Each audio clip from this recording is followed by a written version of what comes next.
Poor widow takes twins to eat with $15 on Christmas Eve, then Duke walks in. What he did next.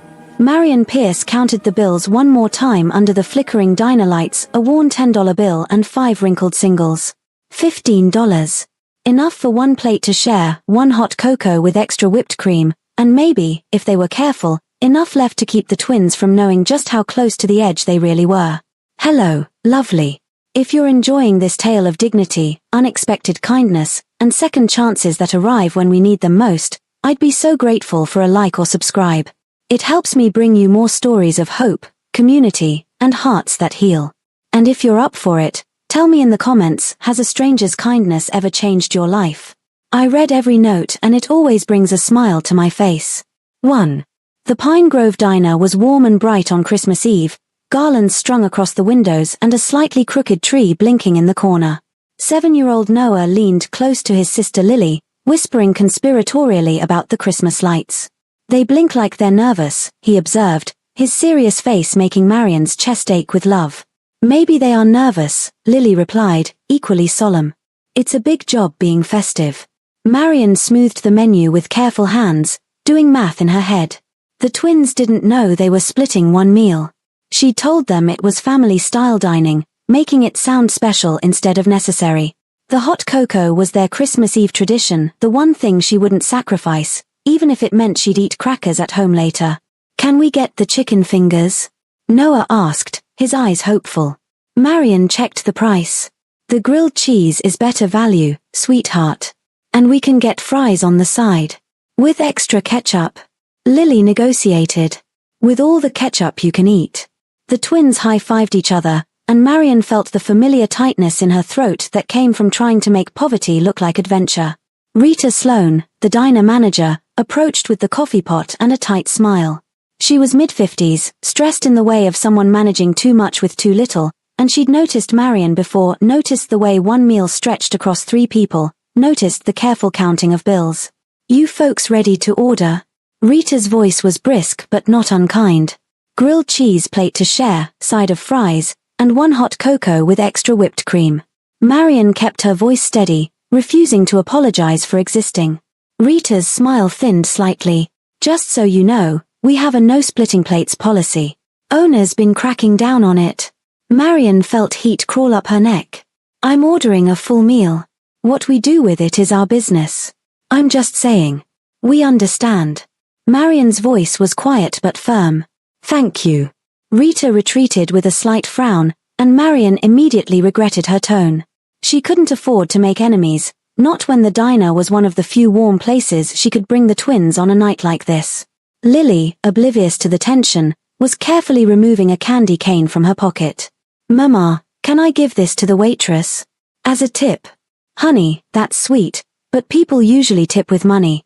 But she's working on Christmas Eve. That's sad. Dad always said working holidays deserved extra kindness. The mention of their father, gone now for 18 months, taken by a heart attack that had been as sudden as it was cruel, made Marion's vision blur. She blinked rapidly.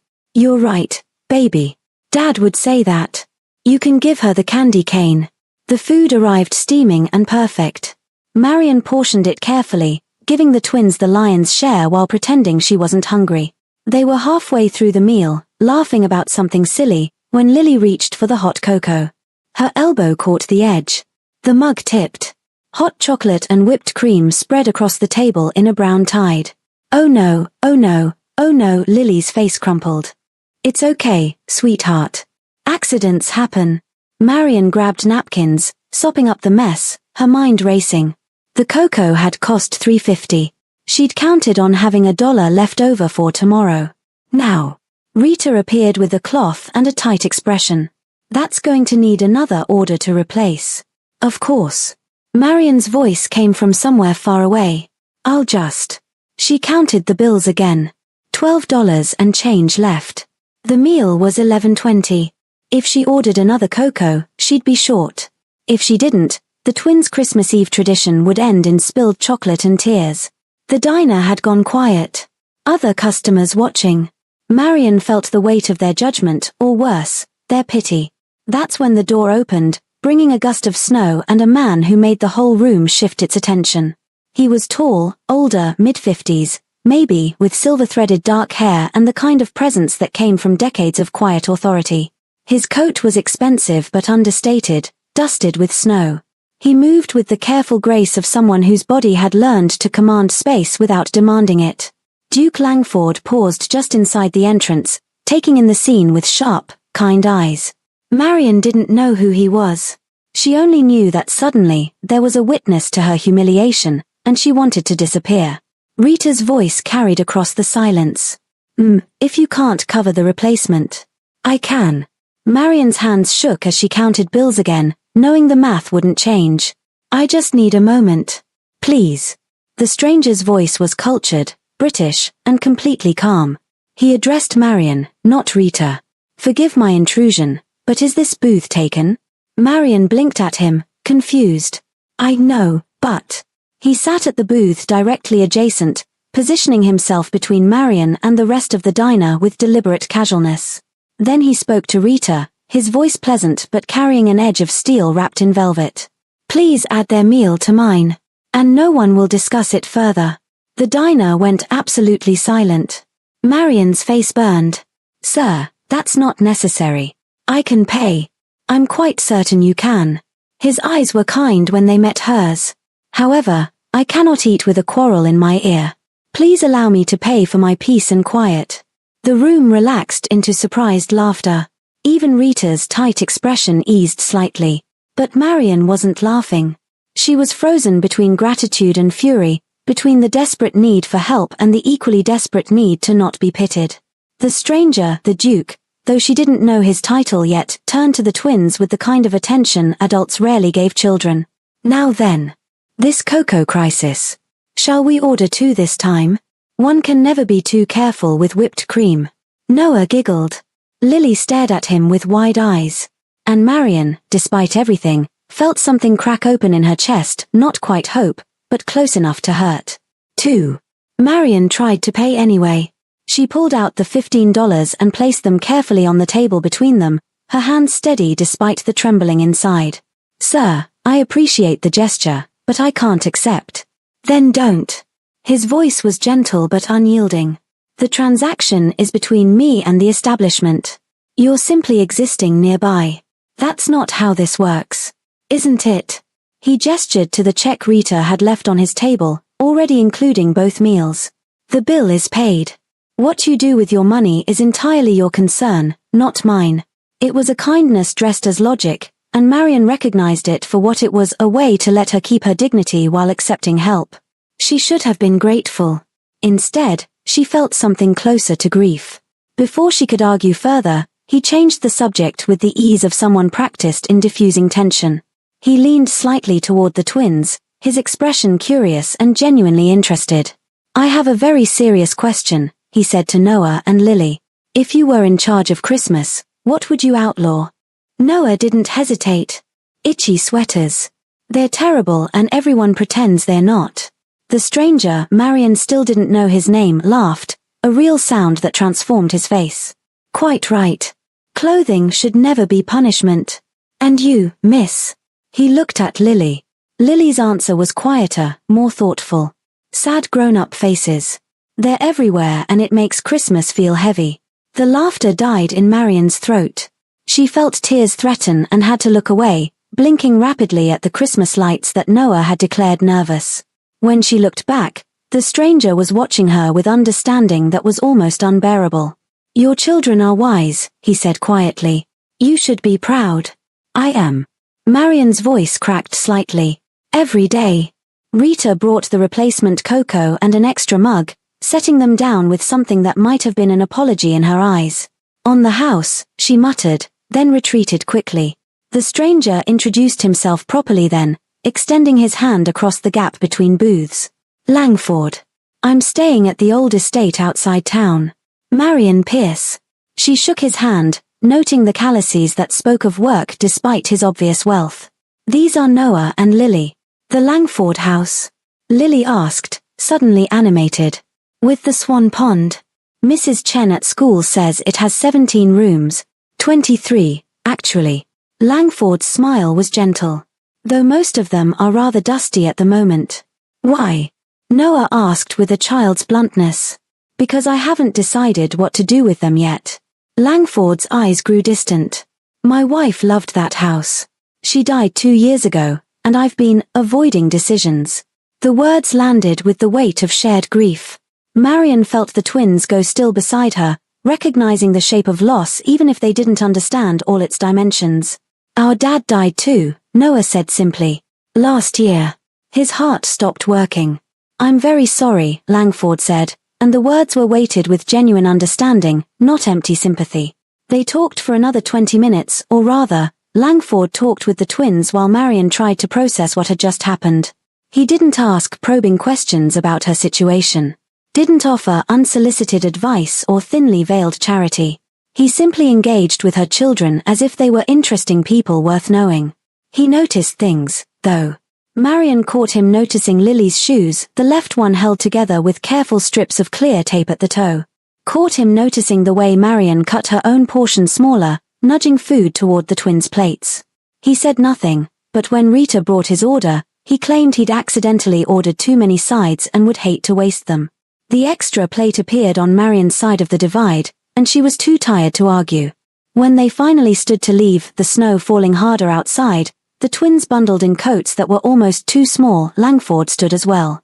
He pulled something from the community board near the entrance, studied it briefly, then offered it to Marion. It was a flyer for Christmas morning breakfast at Pine Grove Community Church. They'll be serving more than food, he said gently. They'll be serving relief from the weight of trying to hold everything together alone. Marion bristled immediately. I don't need. Everyone needs community, Mrs. Pierce. Rich, poor, grieving, celebrating. That's not weakness. That's humanity. He paused, then added something that caught her off guard. There's no shame in letting people love you back. Marion took the flyer because refusing felt churlish, but she had no intention of going. She thanked him stiffly, gathered the twins, and escaped into the snow before she could cry in front of him. Outside, halfway to her car, a 15-year-old sedan held together with determination and duct tape, she realized she'd left her scarf inside. She sent the twins ahead and returned to the diner. Through the window, she saw Langford still inside, speaking quietly to Rita. Not arguing.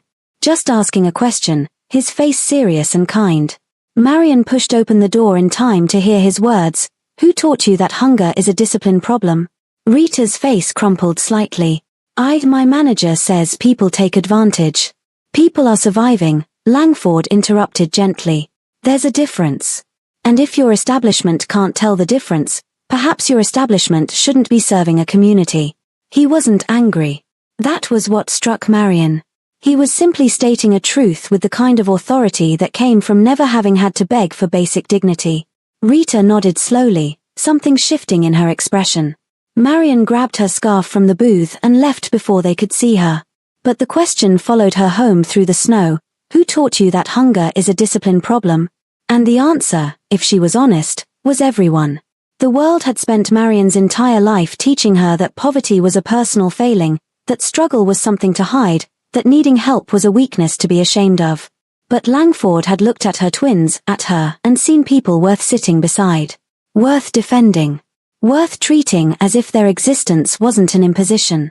That night, after the twins fell asleep still wearing their socks because the heating was unreliable, Marion cried in the bathroom like it was a secret.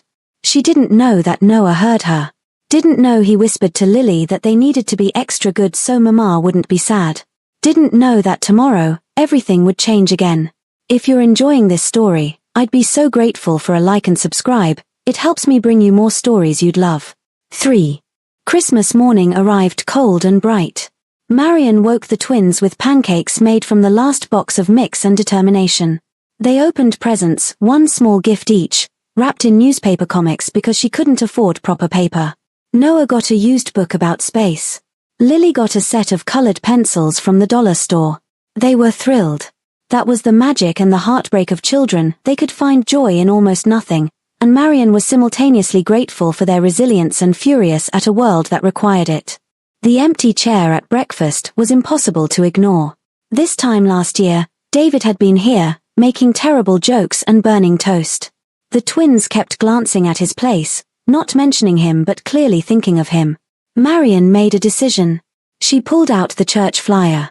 "How do you feel about Christmas breakfast with other people?" she asked, keeping her voice light. "Is the sad Duke going to be there?" Lily asked with a child's devastating clarity. "I don't know, baby. Maybe. We should go," Noah decided. "He was nice. And we're already sad. Might as well be sad with pancakes." So Marion dressed them carefully, braided Lily's hair, made sure Noah's shirt was tucked in, and drove to Pine Grove Community Church with her pride packed away in a box she tried not to examine too closely. The church basement was warm and chaotic, full of families and volunteers and the smell of coffee and bacon. Pastor Ben Carter, a man in his 60s with kind eyes and laugh lines, greeted them at the door.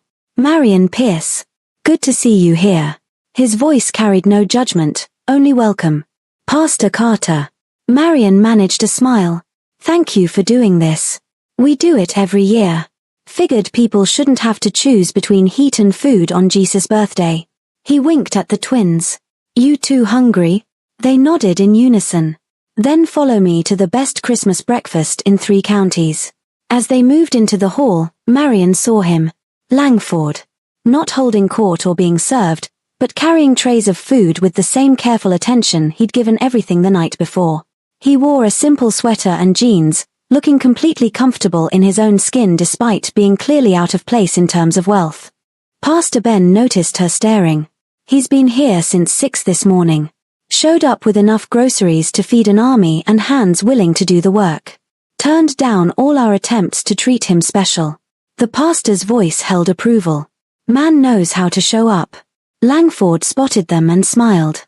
Not a performative smile, but genuine pleasure at seeing familiar faces. He didn't rush over. Didn't make a scene. Just nodded in greeting and went back to his work. It was the most respectful thing anyone had done for Marion in months, treating her arrival as normal rather than noteworthy. They ate breakfast. Real breakfast, scrambled eggs, bacon, fresh fruit, pancakes that weren't made from the last scraps of a box. The twins ate like they were starving, which broke Marion's heart because she realized they had been, just a little, for longer than she wanted to admit.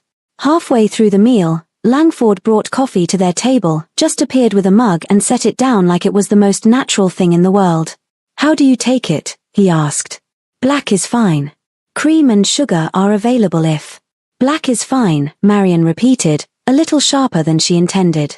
Then, softer, "Thank you." He sat down without asking permission, and somehow that was okay. "I'm terrible with American coffee," he admitted. "At home, I have tea. Here, I drink motor oil and pretend it's the same."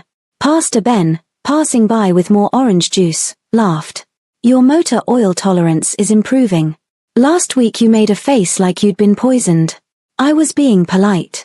"You were being British," the pastor corrected. "There's a difference." The easy banter made the twins giggle. Made Marion relax fractionally. Made the morning feel less like charity and more like community.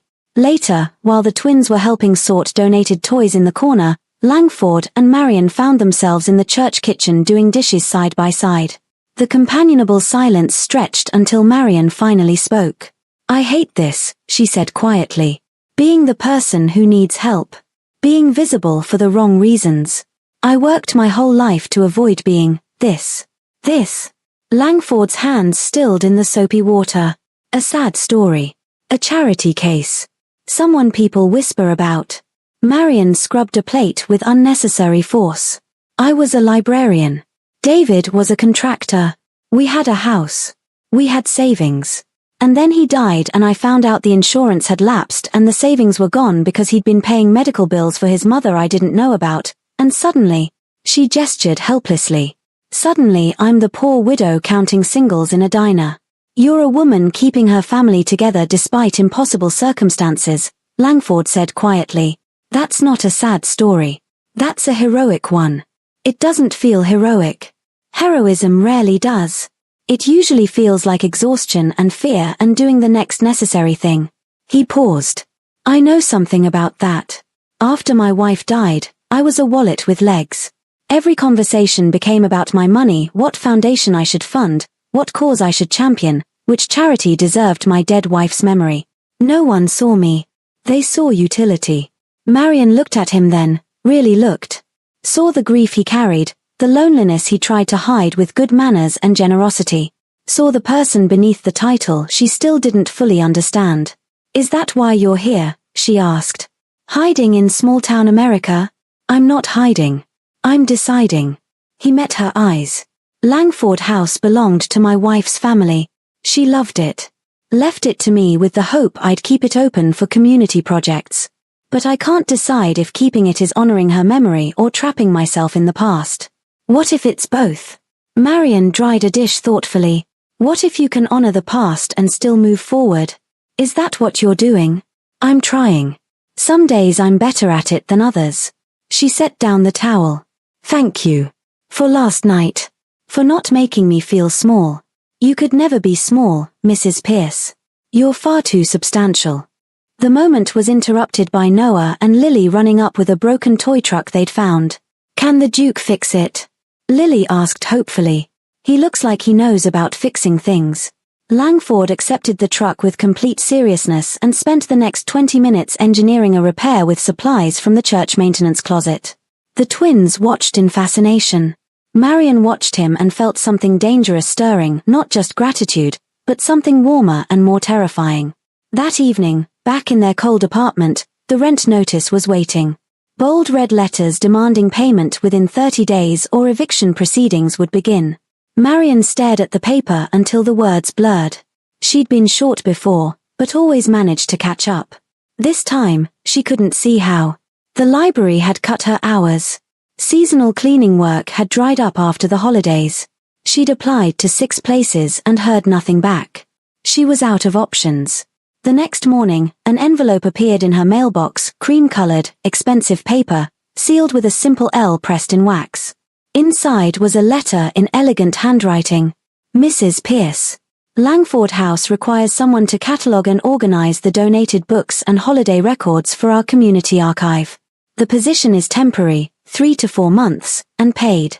Your background in library science makes you ideally qualified. This is a job offer based on competence, not charity. If you're interested, please call the number below. Respectfully, Duke Langford. Marion read it 3 times. Then she crumpled it into a ball. Then she smoothed it out again, her hands shaking. She called Miss Finch, her best friend since high school, and read the letter aloud. Take it, Finch said immediately. I can't. It's pity. It's a paycheck. Finch's voice was firm. And if a rich man wants to pay you fairly to do work you're qualified for, that's called employment, not charity. It feels like someone seeing your value instead of your poverty. Yeah. That must be terrible.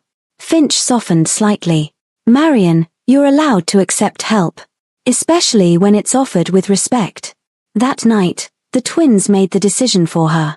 They overheard her talking to Finch and came into the kitchen with determined faces. We want to work at the big house, Lily announced. We can help too, Noah added. We're good at organizing. And the house is lonely. We could keep it company. You can't work there, babies. You're 7. But you can, Lily said with devastating logic. And we go where you go. So we'll all help the lonely house together. Marion looked at their faces, so hopeful, so certain that problems could be solved if people just tried hard enough, and felt her resistance crumble. She called the number on the letter. 3 days later, she started at Langford House. And on her first day, sorting through dusty records in the beautiful chaos of the estate library, she found a photograph that stopped her heart. It was from 12 years ago. A charity event. And there in the crowd, shaking hands with a younger Duke Langford, was David. Her David. Smiling in his best suit, looking proud and nervous and alive. She turned the photo over. On the back, in faded ink, David Pierce saved my life during the winter storm. A debt I can never repay. L. Marion's hands went numb. Langford appeared in the doorway at that exact moment. Saw what she was holding. And went very still. You knew, she whispered. This whole time. You knew who I was. Yes. The diner wasn't an accident. No. He stepped into the room slowly. But what happened there, my anger at their cruelty, my desire to help, that was real. I didn't expect to care, Mrs. Pierce. I only expected to repay a debt. Marion stood, the photo clutched in her hand. What happened? What did David do? And Duke Langford, with the weight of old grief in his eyes, told her a story she'd never known. 12 years ago, Langford began, his voice steady but weighted. I came to Langford House during the worst winter storm in decades. My wife was still alive then, and we were trying to decide whether to keep the estate or sell it. I was being stubborn, insisted on walking the grounds despite the ice. I slipped on the steps near the old carriage house. It should have been a minor fall, but the angle was wrong, and I hit my head. He paused, staring out the window at the grounds where it had happened. I don't remember much of what came next. But your husband was there working on repairs to the building. He saw me fall. Saw me unconscious and bleeding in the snow. He carried me inside, called for help, stayed with me until the ambulance arrived. The doctor said later that if I'd been out there much longer, I would have died from exposure before anyone found me. Marion sank into a chair, the photograph still in her hands. He never told me. I asked him not to. I offered him money, a substantial amount, as thanks. He refused. Said he'd done what any decent person would do. Langford smiled sadly. I insisted on at least recognizing him publicly at the charity event. He agreed to that much. We shook hands, took that photograph, and he asked me to never mention it again. He said he didn't want to be a story about saving a duke. He wanted to be David Pierce, contractor and husband and human being. Nothing more. That sounds like him, Marion whispered, tears streaming down her face. He hated being made a fuss over. I respected his wishes. But I never forgot the debt. When I heard he'd died, Langford's voice caught. I made inquiries. Learned about the insurance lapse, the medical bills, the widow and twins struggling. I came to Pine Grove to see what I could do. And then I saw you in that diner, counting singles and trying to keep your children's Christmas magic alive, and I was angry. Angry that the world let a woman like you, the widow of a man who'd saved my life, struggle alone. So you helped. Marion's voice was thick with emotion. But carefully. So I wouldn't know it was debt. I wanted to honor your dignity the way your husband honored mine. He didn't want recognition. I assumed you wouldn't either. Langford moved closer. But I should have told you the truth from the start. I'm sorry. Marion stood abruptly. I need air. She left him there and walked the grounds until her breathing steadied. The twins were playing in the snow with Mrs. Pruitt, the housekeeper, who'd become their devoted friend. They didn't know about the photograph. Didn't know their father had saved a duke's life. Didn't know their mother was standing at the edge of something that felt both like rescue and like trap. When she returned to the library, Langford was still there, patient and waiting. I don't know how to feel, Marion admitted. You lied by omission. But you also gave me work instead of handouts. You defended me when you didn't have to. You treated my children like people instead of problems. I should be angry. I should feel manipulated. But mostly I just feel. She trailed off. Confused, he offered gently. Seen, she corrected. For the first time in 18 months, someone saw me as something other than poor widow. And I don't know what to do with that. You don't have to do anything. You can finish this job, take the money, and never speak to me again. Or, he paused. Or we can be honest with each other from here forward. No debts. No obligations. Just two people who've both lost the loves of their lives, trying to figure out how to keep living. Before Marion could answer, her phone rang. The landlord. She answered, listened, and felt her face drain of color. When she hung up, her hands were shaking. He's selling the building. New owner wants to renovate. I have 30 days to find somewhere else. Her voice cracked. I can't afford anything else in this town. I've looked. There's nothing. Langford's jaw tightened. There are options. Don't. Marion held up a hand. Don't fix this. Don't solve it. I need to figure this out myself or I'll never stop feeling like I'm drowning. Even drowning people need lifelines. Not if the lifeline costs them everything else. They stared at each other, the tension thick with unspoken things. Then Noah and Lily burst in, snow-covered and laughing, breaking the moment. Mama, look. Lily held up a perfectly formed icicle. It's a ice sword. Very dangerous, Marion managed, her voice almost steady. Don't poke your brother with it. Too late, Noah said cheerfully, rubbing his arm. That night, lying awake in her cold apartment, Marion made a decision. She wouldn't run. Wouldn't hide.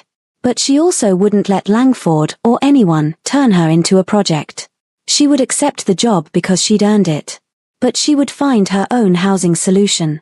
Would maintain her own boundaries. Would choose her own path even if it was harder than letting someone else smooth it for her. What she didn't know was that the town had started talking. Rita from the diner had told people about the Duke paying for the widow's meal. Someone had seen Marion going to Langford House. The gossip spread like wildfire, some of it sympathetic, some of it nasty, all of it making Marion's life more complicated. But Rita, trying to make amends for her earlier harshness, told a different version too. She told people Marion hadn't begged. That she'd paid what she could. That the diner had been in the wrong to make her feel small for being short a few dollars. That woman has more dignity in her little finger than most of us have in our whole bodies, Rita told anyone who'd listen. And if a Duke sees that, maybe the rest of us should too.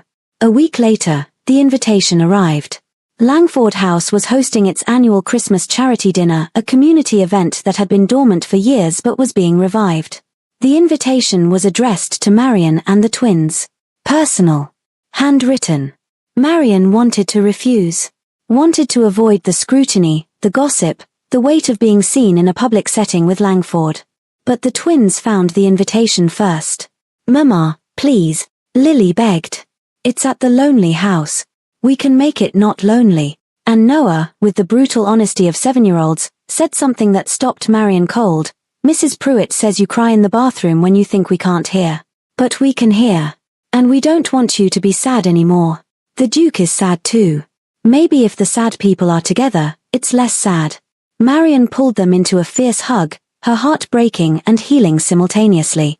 She would go to the dinner. Not to be rescued, but to show her children and herself that dignity didn't mean isolation. That accepting community wasn't the same as accepting pity. And if the town wanted to talk, let them talk. She'd survived worse. If you're enjoying this story, I'd be so grateful for a like and subscribe. It helps me bring you more stories you'd love. 5. The charity dinner at Langford House was nothing like Marion expected. Not a glittering ballroom affair, but something warmer. The great hall transformed with simple decorations, long tables covered in cheerful cloths, volunteers bustling everywhere with food and laughter. Marion arrived in her best dress, a navy blue one she'd worn to David's funeral and sworn she'd never wear again, but it was the only thing nice enough. Her hair was neat, her shoulders steady, even though her stomach churned with nerves. The twins wore their Christmas outfits, slightly worn but clean, and they entered the hall like they owned it. People turned to look. Marion felt the weight of their curiosity, their judgment, their speculation. She lifted her chin and kept walking. Pastor Ben found them immediately. Marion. Kids. Come eat. Mrs. Chen from the school brought her famous dumplings, and there are at least 7 kinds of pie. The twins didn't need to be told twice. They dove into the food with enthusiasm, rating desserts like tiny food critics and making nearby adults laugh. This one is too sweet, Noah pronounced about a chocolate cake. 7 out of 10. This one is perfect, Lily declared about cherry pie. 11 out of 10. Marion tried to stay invisible, but it didn't work. People approached, some with genuine warmth, others with poorly disguised curiosity. Is it true you're working at Langford House? How did you meet the Duke? Such a shame about your husband. But it's good you've found help. The last comment, delivered with a smile that didn't reach the woman's eyes, made Marion's hands clench. But before she could respond, a voice cut through the noise. Duke Langford stood at the front of the room, microphone in hand. The hall quieted immediately. Thank you all for coming, he began, his voice carrying easily. This dinner has been a tradition at Langford House for generations. My late wife loved these gatherings. She believed that community was built not through grand gestures, but through showing up for each other consistently, especially in difficult times. He paused, looking out over the crowd. I've struggled with whether to continue this tradition. But recent events have reminded me why it matters. Marion felt her face heat. She knew where this was going and wanted to disappear. This community has good people in it, Langford continued. But we've also forgotten something important. We've forgotten that struggle isn't shameful. That needing help isn't weakness. That judging someone's worth by their bank account is not just cruel, it's foolish. The room shifted uncomfortably. Some faces looked thoughtful. Others defensive. I'm not selling Langford House, Langford announced. Instead, I'm creating a community trust to keep it open permanently. The funding will support local initiatives, food assistance, housing support, educational programs. And I'm doing it in a way that doesn't depend on elite donors treating people like decorations at charity balls. This will be funded sustainably, accountably, and with respect for the dignity of everyone it serves. Applause started hesitantly, then grew. But Langford wasn't done. There's someone here tonight I want to honor. 12 years ago, a man named David Pierce saved my life. He was working on repairs to this estate during a winter storm. I fell on ice, hit my head, and would have died from exposure if he hadn't found me. He carried me to safety, called for help, and stayed with me until paramedics arrived. Marion's vision blurred. Around her, people turned to stare. David Pierce refused payment. Refused recognition. He said he'd simply done what any decent person would do. Langford's voice carried quiet emotion. But there's nothing simple about decency in a world that often rewards its opposite. David Pierce was a good man who died too young, leaving behind a widow and 2 children. His widow, Marion Pierce, is here tonight. And I want you all to know something. He looked directly at her. Mrs. Pierce is not my charity project. She is the newly appointed Director of Community Archives and Outreach for Langford House. She's qualified for this position. She has a background in library science, she understands this community, and she has judgment I trust more than I trust a room full of polite applause. The applause came anyway, but Marion barely heard it. She was standing, trembling, furious and grateful in equal measure. As soon as the speech ended, she found Langford in the corridor outside the hall. You had no right, she said, her voice shaking. No right to announce that publicly. To take my choice away. You're right. He didn't defend himself. I should have discussed it with you first. I was trying to honor your husband, and instead I made you feel exposed. I'm sorry. I'm not your redemption story. I'm not proof that you're a good person. I'm just someone trying to survive. I know. Langford's voice was gentle. But you're also someone David Pierce loved. Someone who's raising remarkable children alone. Someone who deserves to be seen for your competence, not your circumstances. I handled it badly, but I meant every word. Marion felt tears threaten. I can't be your project. You're not. You're my employee. And possibly, he paused, vulnerability crossing his face. Possibly my friend. If you'll allow it. I don't want to be rescued. I don't want to be alone, Langford countered quietly. And I think maybe those 2 things can coexist. You don't owe me gratitude. You only owe yourself a future. And if part of that future involves working here, doing meaningful work for fair pay, then that's a choice you make. Not a debt I collect. Marion stared at him, seeing the loneliness he carried, the grief that matched her own, the genuine respect in his eyes when he looked at her. I need boundaries, she said finally. Clear ones. I accept the job because I'm qualified. I keep my apartment until I can afford something better on my own. I don't become part of your public image or your grieving process. I'm me. Not a symbol. Not a story. Just Marion. Just Marion, he agreed. That's all I want you to be. They walked back into the hall together, and Marion felt something shift. Not rescue. Not salvation. But possibility. The twins found them, covered in chocolate and happiness. Mama, Mrs. Pruitt says we can come back next week to help organize books. Can we? Please. We'll see, Marion said, but she was smiling. A week later, Marion stood in the Pine Grove diner with the twins, paying for their meal with money she'd earned. She left a generous tip with a note folded inside, for the next family counting singles. Rita read the note later, her eyes filling with tears. She pinned it to the community board where it stayed for years, a reminder that dignity could be passed forward like currency. Duke Langford watched from the doorway, not intervening, not fixing, just present. proud of this woman who'd insisted on standing alone until she was ready to lean. That evening, walking the grounds of Langford House with the twins running ahead and Marion beside him, he offered his arm like an old-fashioned gentleman. Marion hesitated, then took it. Not because she needed support, but because she chose to. And in the space between survival and living, between grief and hope, between yesterday's poverty and tomorrow's possibility, something new began to grow. Not a fairy tale. Not a rescue. Just two people who'd lost everything, learning that sometimes, the bravest thing you can do is let someone see you whole, broken pieces and all.